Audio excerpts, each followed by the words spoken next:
ಜೈ ಶ್ರೀರಾಮ್. ಹಾಂ ಬೇಕಾದ್ರೆ ಹಂಗೆ ಮಾಡೋಕ್ಕೇಳು, ಸ್ಟೀರಿಂಗ್ ಹಿಡ್ಕೊಂಡು ಕೂತ್ಕೊಳ್ಳೋಕ್ಕೇಳು, ನಾನು ಕರ್ಕೊಂಡು ಹೋಗ್ತೀನಿ.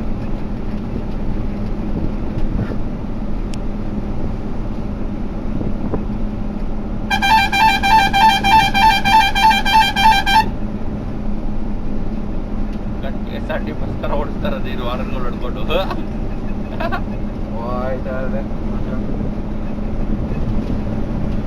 ಜಾಗ ಬಿಡ್ಬೇಕಷ್ಟೇ, ಅವ್ರು ಹೋಗ್ಲಿ, ನಾನು ಬೇಡ ಅನ್ನಲ್ಲ, ನನಗೆ ಜಾಗ ಬಿಡ್ಬೇಕು ಬಂದಾಗ.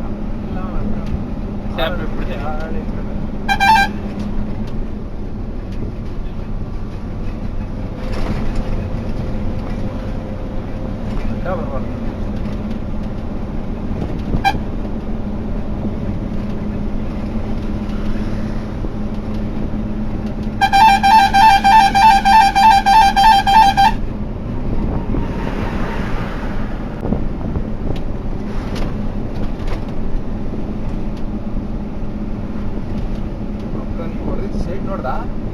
ಕಣ್ಣು ನಾನು ಬಿಟ್ಟೆಕ್ಸ್ಲೇ ಇಲ್ಲ ಆಗುತ್ತಾ ಗೊತ್ತು, ಎಲ್ದಾರ ಹೊಲ್ದಾಗೇನೆ ಬಿಟ್ಟೆ ಕಣ್ಣು ಮುಂದೆ ಇದ್ದ ಗಾಡಿ ಬರ್ತಾ ಇದ್ದಾಗ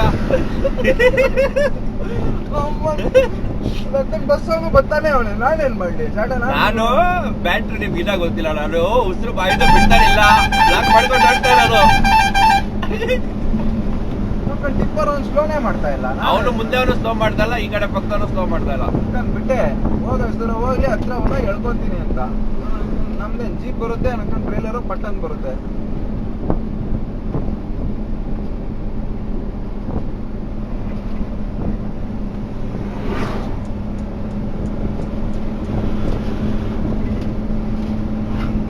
ಅವ್ನ ಲೊಕೇಶನ್ ಹಾಕ್ಸ್ಕೊಂಡ್ರೆ ಫೋನ್ ಮಾಡಿ ತಲೆ ತಿನ್ಬೋದಲ್ವಾ?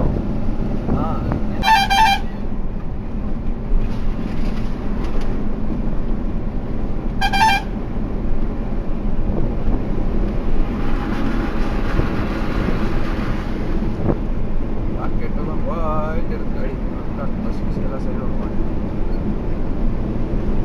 ಹೌದಾ, ಬಸ್ಗೆ ಸೈಡ್ ಹೊಡ್ಬಿಟ್ರಾ? ಬಸ್ಗೆ ಸೈಡು KSRTC. ನಮ್ದು ಖಾಲಿ ಗಾಡಿ ಎಲ್ಲ ಅವ್ನು ಕಾರ್ ರೋಡ್ ಸೇಮ್ ಕಾರ್ ಏನು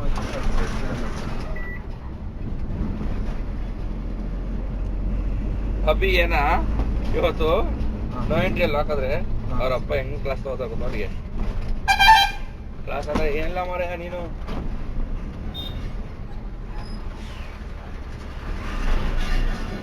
ಏನಣ್ಣ ಟೋಲ್ ಹಿಂಗೆ ನಮ್ ಕಡೆ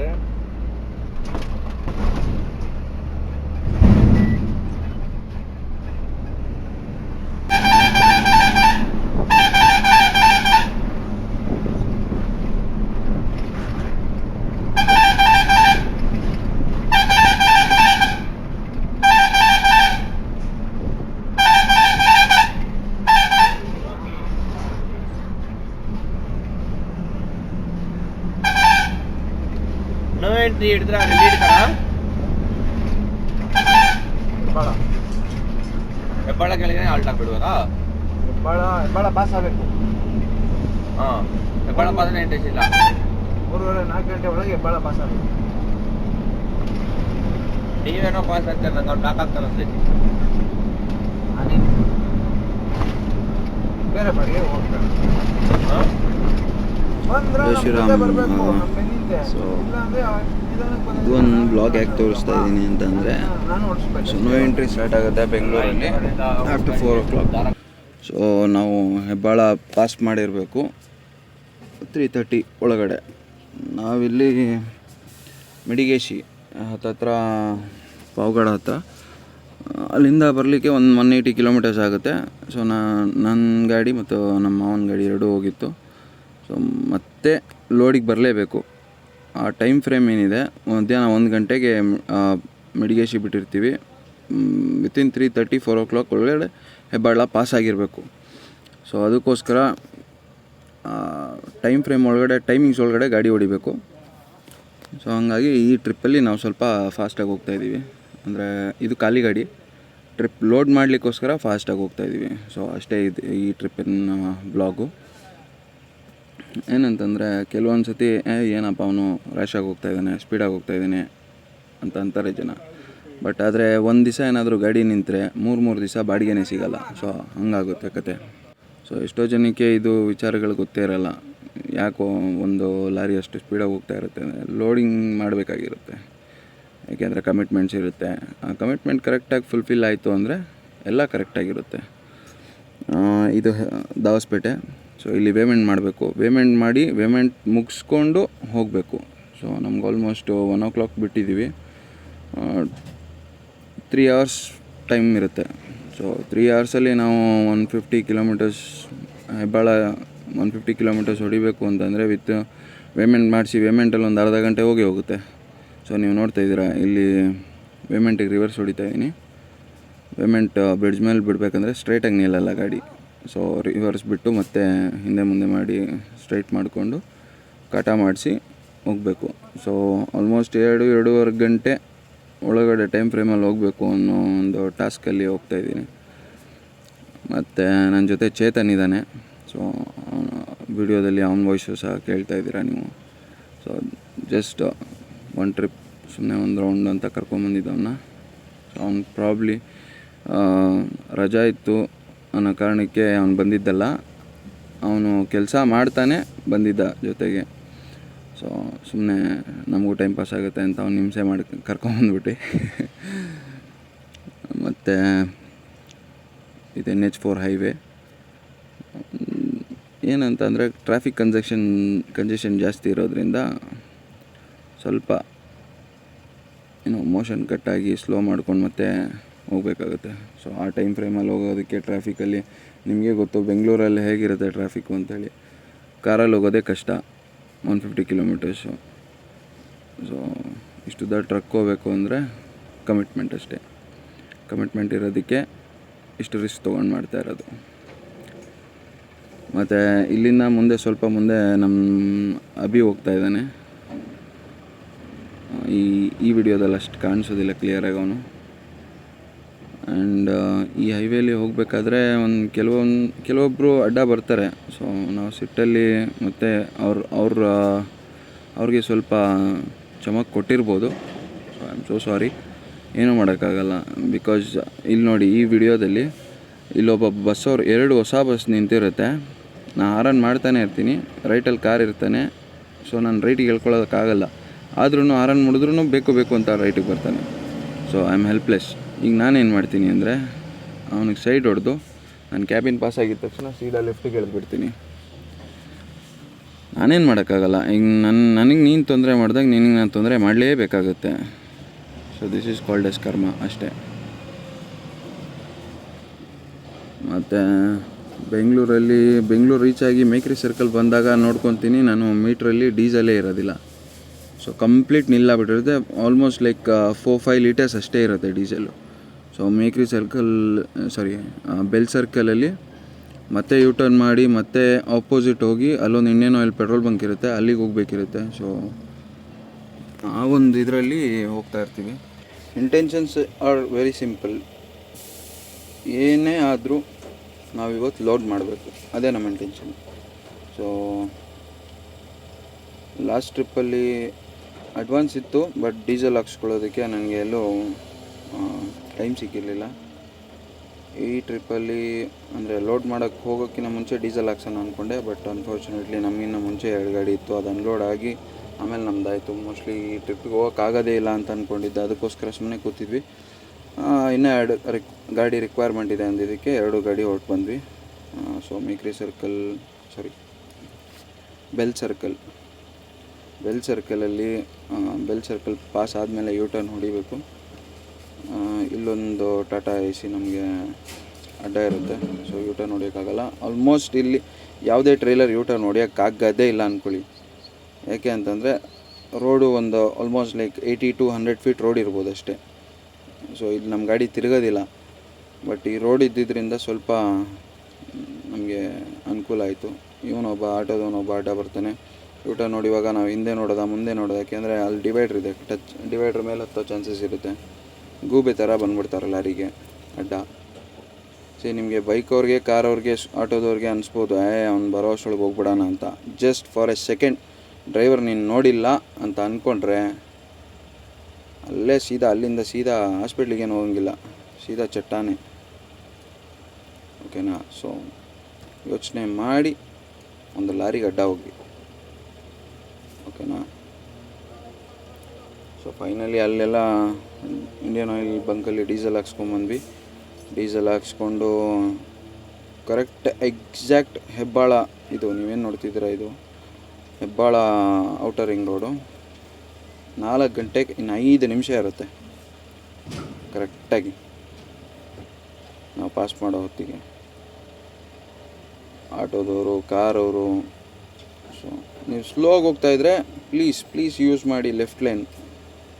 so right lane almost free ಬಿಟ್ಟಿದ್ರೆ ತುಂಬ ಹೆಲ್ಪ್ ಆಗುತ್ತೆ. ದಯವಿಟ್ಟು ಬ್ಲೈಂಡಾಗಿ ಗಾಡಿ ಓಡಿಸ್ಬೇಡಿ, ಸ್ವಲ್ಪ ಯೋಚನೆ ಮಾಡಿ ಗಾಡಿ ಓಡಿಸಿ. ಯಾಕೆಂದ್ರೆ ನಿಮ್ಮಿಂದೇನೋ ಯಾವುದೋ ಒಂದು ಎಮರ್ಜೆನ್ಸಿ ಗಾಡಿ ಇರ್ಬೋದು, ಆ್ಯಂಬುಲೆನ್ಸ್ ಇರ್ಬೋದು, ಯಾವುದೋ ಒಂದು ಗಾಡಿ ಬರ್ತಾ ಇರುತ್ತೆ. ಸೊ ನೀವು ಅಲ್ಲಿ ನೋಡ್ದಂಗೆ ಆಟೋದವನು ಸ್ಲೋವಾಗಿ ಹೋಗ್ತಾಯಿದ್ದ ರೈಟ್ ಸೈಡಲ್ಲಿ. ದೇರ್ ಇಸ್ ನೋ ಪಾಯಿಂಟ್ ಅಲ್ವಾ? ನೀವು ಹೋಗಬೇಕಾ ಲೆಫ್ಟ್ ಸೈಡಲ್ಲಿ ಆರಾಮಾಗಿ ಹೋಗು, ನೆಮ್ಮದಿಯಾಗಿ ಹೋಗು, ಜಾಗ ಬಿಟ್ಟು ಹೋಗು. ಸೊ ಅದೇ ನಾವೇನಾದರೂ ರೋಡಿಗೆ ಅಡ್ಡ ಮಾಡಿದ್ರೆ ಏನಂತಾರೆ. ಸೊ ಫೈನಲಿ ಹೆಬ್ಬಾಳ ಕ್ರಾಸ್ ಆಗ್ತೀವಿ. 4 ಗಂಟೆಗೆ 5 ನಿಮಿಷ ಇರುತ್ತೆ. ಸೊ ನೋ ಎಂಟ್ರಿಲಿ ಸಿಗಾಕೊಳ್ಳಲ್ಲ. ಸೊ ಇದು ಫಸ್ಟ್ ಸ್ಟೆಪ್ ಆಫ್ ಸಕ್ಸಸ್ ಅಂತ ಹೇಳ್ಬೋದು. ಯಾಕೆಂದರೆ ಟೈಮಿಂಗ್ಸಲ್ಲಿ ಹೊಡೆಯೋದಕ್ಕೆ ತುಂಬ ರಿಸ್ಕ್ಗಳಿರುತ್ತೆ. ಏನೇ ಒಂದು ಅನಾಹುತ ಆಗ್ಬೋದು, ಇಲ್ಲ ಯಾರಿಗೋ ಒಂಚೂರು ಟಚ್ ಆಗ್ಬೋದು. ಟಚ್ ಆದರೆ ಏನೋ ಸಣ್ಣ ಪುಟ್ಟ ಗಾಯ ಆದರೆ ಪರವಾಗಿಲ್ಲ. But most of the time ತುಂಬ ಅಲರ್ಟಾಗಿದ್ದು ಟೈಮಿಂಗ್ಸ್ ಕ್ಯಾಚ್ ಮಾಡಬೇಕಾಗುತ್ತೆ. ಓಕೆನಾ?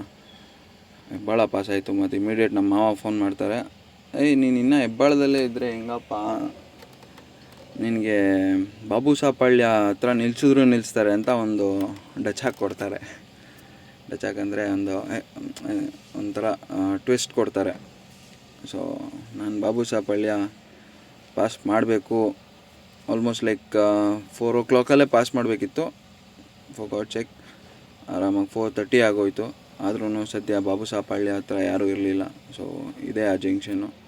ಪಾಪ ಬಸ್ಸವನ್ನೆಲ್ಲ ಫುಲ್ ಸೈಡ್ ಕೊಡ್ತಾನೆ. ಆ ಗ್ರೀನ್ ಕಲರ್ ಬಸ್ ನೀವು ನೋಡಿದ ಬಸ್ಸು. ಆರಾಮಾಗಿ ಪೀಸಾಗಿ ಪಾಸ್ ಆದೆ, ಏನೂ ತೊಂದರೆ ಇಲ್ಲ. ನನ್ನ ಮುಂದೆ ಒಂದು ಗಾಡಿ ಹೋಗ್ತಾಯಿದೆ. ಸೊ ಅದು ಲೋಡಿಗೆ ಹೋಗ್ತಾ ಇರೋದು. ಸೊ ನೋ ಎಂಟ್ರಿ ಅಂತ ಅಂದಾಗ ಎಷ್ಟೋ ಸತಿ ಗಾಡಿ ನಿಂತ್ಕೊಂಡ್ರೆ, ಫಾರ್ ಎಕ್ಸಾಂಪಲ್ ಈಗ ಸ್ಯಾಟರ್ಡೇ ನೋ ಎಂಟ್ರಿ ನೀವು ಸಿಗಾಕೊಂಡ್ರಿ, ಲೋಡ್ ಆಗಲಿಲ್ಲ.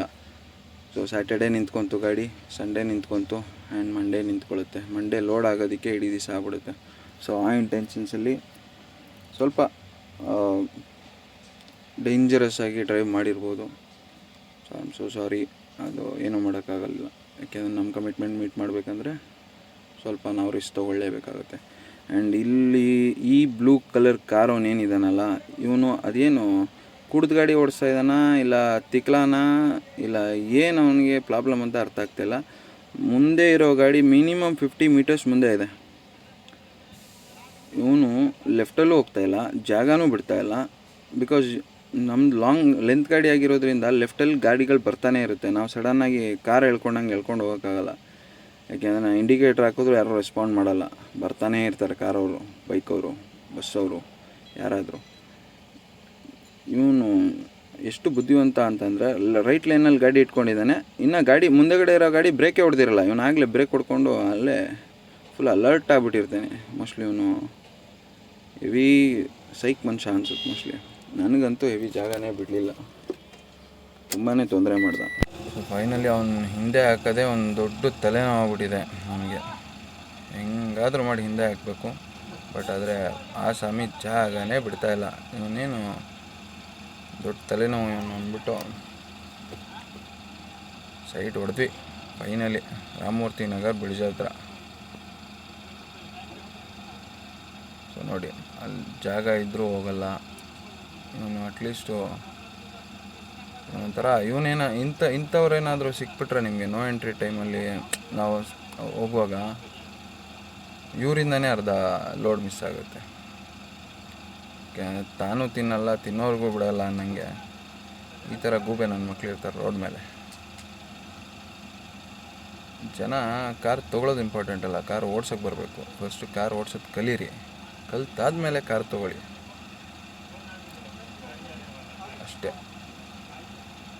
ಹಿಂಗೆ ಓಡಿಸಿದ್ರೆ ಸೂಪರ್. ಸೊ ಇಷ್ಟೇ. ಈ ಗೂಬೆ ನನ್ನ ಮಗನ ಬಿಡಿ, ಇವನೇ ಲಾಸ್ಟ್ ವಿಘ್ನ ನಮಗೆ. Ramamurthy Nagar, K R Puram, tin factory ಆದಮೇಲೆ ವೈಟ್ ಫೀಲ್ಡ್ ಆದಮೇಲೆ ಪೀಸಾಗಿ ಗುಡ್ ಶೆಡ್ ರೋಡ್ ತಲುಪ್ತೀವಿ. ಮತ್ತು ಗುಡ್ ಶೆಡ್ ರೋಡ್ ತಲುಪಾದ್ಮೇಲೆ ನಿಮಗೊಂದು ಆಸಮ್ ವ್ಯೂ ಇದೆ. ಸೊ ಈ ಕ್ಯಾಮ್ರಾದಲ್ಲಿ ಅಷ್ಟೊಂದು ಚೆನ್ನಾಗಿ ಬರುತ್ತೋ ಇಲ್ಲೋ ನನಗೆ ಅಷ್ಟು ಗೊತ್ತಿಲ್ಲ. ಸೊ ಕಮೆಂಟ್ ಮಾಡಿ ತಿಳಿಸಿ ಹೇಗಿತ್ತು ಈ ಬ್ಲಾಗ್ ಅಂತ. ಸೊ ಏನಾದರೂ ಇಂಪ್ರೂವ್ ಮಾಡ್ಕೋಬೇಕಾದ್ರೆ, ಇಲ್ಲ ಏನಾದರೂ ಇನ್ನು ಕಂಟೆಂಟ್ ಯಾವ ಥರ ಕಂಟೆಂಟ್ ಬೇಕು ಅಂತ ಏನಾದರೂ ಫೀಡ್ಬ್ಯಾಕ್ ಕೊಡೋಂಗಿದ್ರೆ ಕಮೆಂಟ್ಸಲ್ಲಿ ತಿಳಿಸಿ. ಸೊ ದಟ್ಸ್ ಆಲ್ ಇವತ್ತಿನ blog friends. So Jai Shriram ಹೇಳ್ತಾ ಇವತ್ತಿನ ಒಂದು ಬ್ಲಾಗ್ನ ಮುಗಿಸ್ತಾ ಇದ್ದೀನಿ. Stay tuned. Kuberakshi pro vlogs.